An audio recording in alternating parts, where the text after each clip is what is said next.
Assalamu alaikum everyone. So today I'm going to talk about the Prophet's polygamy.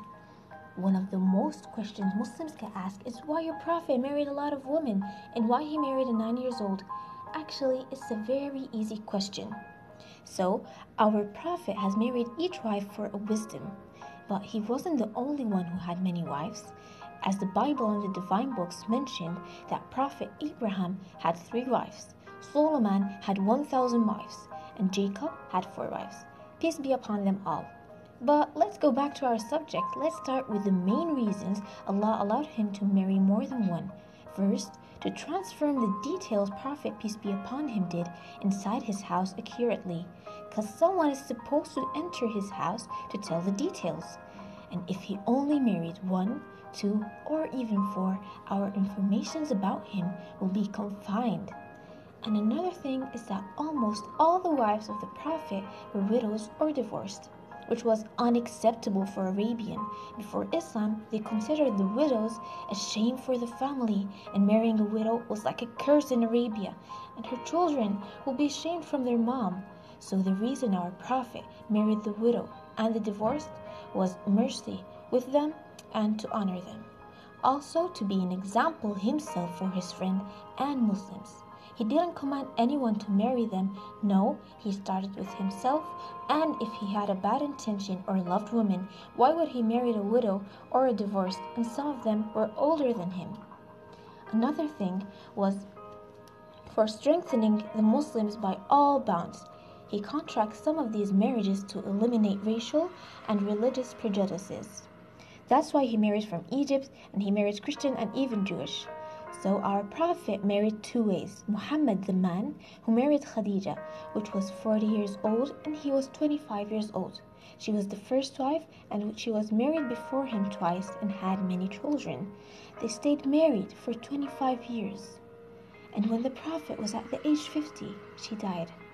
Our Prophet loved her so much. He loved her the most of his wives.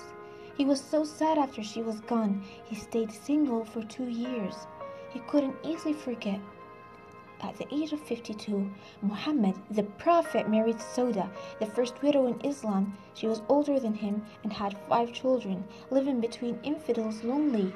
So Muhammad ﷺ married her to honor her, and he felt sad for her. So he was an example so the companions and Muslims marry widows, because they deserve to live their lives.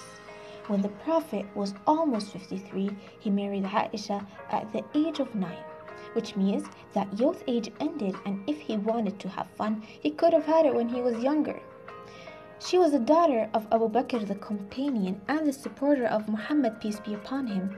And for the Arabs, that time was very normal to ask for daughters that age, so that daughter can move with the family so they could observe each other until she gets ready physically. And by this way, they would have built a bond. Now, let's talk about Aisha. She memorized all of the Quran just in 3 months. And she was so powerful and intelligent. She lived with the Prophet and understood him. She held with herself at least 2,600 ahadith that no one knew except her. She was the teacher of the companions and Muslims. Muslims and companions really appreciated our Prophet's love to her. So I'm here to tell you to go search about how really they lived together. Now let's move to the second wives. He married Safiya, which was Jewish, and married before him to neutralize the hostile of Arabian Jewish. He married Maria the Copt, who her father sent to her as a gift to the Prophet, and by accepting her, he formed a political alliance with a high position. He gained the support for Islam of the whole clan of Bani Mustalaq and their allied tribes by marrying Juwayriyah, and by marrying Zainab, who was presented to him by the Negus, created a gesture of friendship with a neighboring king. And his marriage to Zainab bint Jahsh to abolish certain corrupt traditions and for legislative reasons. So this is it.